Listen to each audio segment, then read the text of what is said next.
नगरसेवक मधुर म्हात्रे यांनी काल शनिवारी परिसरात पाहणी दौरा केला। त्यावेळेस परिसरातील नागरिकांना पिण्याच्या पाण्याची मोठी समस्या भेडसावत असल्याचं दिसून आले। यावेळेस परिसरातील नागरिकांना नगरसेवक मधुर म्हात्रे यांना विनंती करत आम्हाला पाणी द्या असे सांगितले।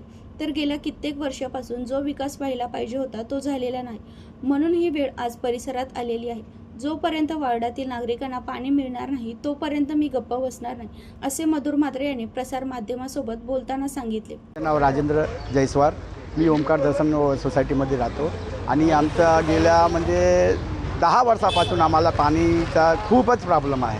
खूपच प्रॉब्लेम आहे। आमच्याकडे 2 लाईन होती, त्या एक लाईन त्यांनी कट केला। महानगरपालिकाने बोलते तुम्हाला एकच लाईन देणार आहे, एक लाईन दिलेली आहे, त्या लाईनमध्ये पण पाणी येत नाही। आणि आम्हाला जो दुसरी लाईन दिली इथून बोलते इथून कनेक्शन घ्या, इथून कनेक्शन घेतल्यानंतर त्यामध्ये पण सुद्धा पाणी येत नाही। बोरिंग आमच्याकडे 3 बोरिंग आहे, आमच्या सोसायटीने केलेली आहे, पण तिन्ही बोरिंग आता मार्च महिन्यामध्ये सुकून गेलेली आहे। त्यामुळे आम्हाला लॅट्रिन बाथरूम करायला सुद्धा पाणी येत नाही। मग त्यासाठी आम्ही नगरसेवकाकडे गेलो होतो। नगरसेवकांना बोललो की बाबा दादा असा प्रॉब्लेम आहे। तर आज नगरसेवक आणि ते आपले इंजिनियर KDMCचे इंजिनियरला बोलून आमच्यासमोर केले आणि ते बोलले की बाबा ठीक आहे, येत्या 2-4 दिवसात तुम्हाला पाण्याचा काहीतरी तोडगा काढून देतो। जोपर्यंत तुमचा तोडगा निघत नाही तोपर्यंत मी तुम्हाला एक पेड आणि एक अनपेड टँकर देणार आहे।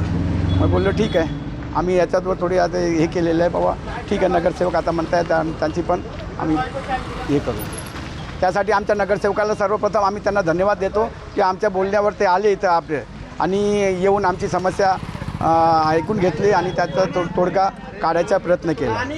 बोलते मी ओमकारमधून बोलते। आम्हाला बिलकुल पाणी नाही आहे, म्हटलं आम्हाला पाण्याची खूप तकलीफ आहे। 1 महिना झाला पाणी नाही आम्हाला।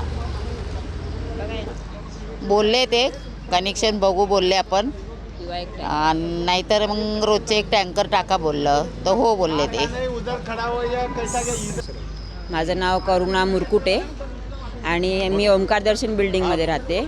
पाण्याचा खूप त्रास आहे आम्हाला। फेब्रुवारी महिन्यापासूनच प्रॉब्लेम चालू होऊन जातो आमच्या लोकांना। तर पाण्यासाठी सरांना बोलवलं होतं, मधुर म्हात्रे सरांना। त्यांच्याकडे आमचा प्रॉब्लेम सांगितला की आम्हाला एक तर लाईन घेऊन द्या नवीन किंवा मग टँकर पाठवा। सर बोललेत का आपण आज रात्रपर्यंत बघूया काय आहे, कुठल्या लाईनीत पाणी येतं असं बघूया म्हणले सर। तर बघू आता काय होतं आहे। पण आम्हाला खूप त्रास होतो, 2रा माळा 3रा माळा पाणीच येत नाही, बिलकुल पाणी नाही येत। टँकर रोज पाठवणार आहेत असे सर बोलले, तर बघूया म्हटलं का। ते बोलले की लाईन आहेत आणि ते म्हणजे इनलिगली पण लाईनी घेतलेले आहेत ना, कनेक्शन घेतलेले आहेत। तर सोसायटीच्या याच्यातून पण घेतलेले आहेत। ते काय 10 पाईपलाईन काढलेत त्यांनी, आता अजून बाकी आहेत। ते बोलले की आज बघूयाच, एवढं काम करून टाकतो म्हणे। 10 लाईन काढलेत म्हणे मी, आणि मग पाणी येतं का नाही आज रात्री कळेल म्हणले, असं बोलले।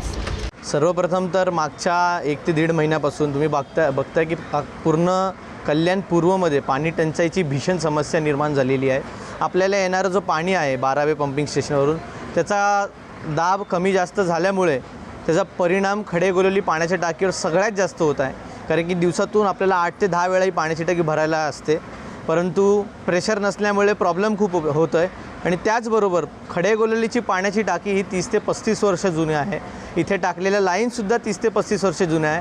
म्हणून मागच्या 20-25 वर्षामध्ये कोणत्याही प्रकारे पाणीविषयी काम न केल्यामुळे खूप वांदे झालेले आहे आणि भविष्याचा विचार न केल्यामुळे आज ते एकत्र येऊन सर्वत्र तुळसा पार्क, सुरेश केने चाळ, ओमकार दर्शन, चाम्स कॉर्नर, शिवम टावर आणि आजूबाजूचा सर्व परिसर सुरेश केने चाळ इथे पाण्याची भीषण टंचाई झाली आहे। मागच्या 7 दिवसापासून, 15 दिवसापासून, 25 दिवसापासून असं लोकांना पाणी नाही, अक्षरशः विकतचं पाणी इथले नागरिक घेऊन येत आहे।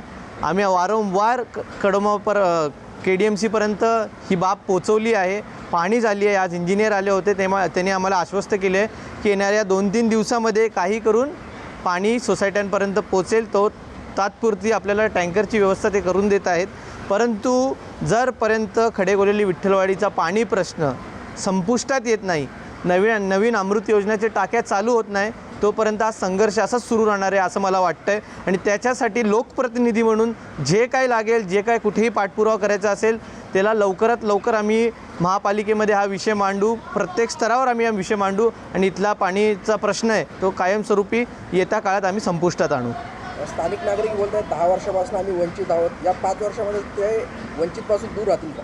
नक्कीच 10 नाही मी तर बोलेल 15 ते 20 वर्ष झाले लोकांचे वाया गेलेले आहेत. मोठ्या प्रमाणात टॅक्स भरूनसुद्धा कोणत्याही सुविधा यांना मिळालेल्या नाही आहे आणि सुविधा अभावी लोक अक्षरशः नवीन घेतलेला फ्लॅट पण विकून चाललेले आहे.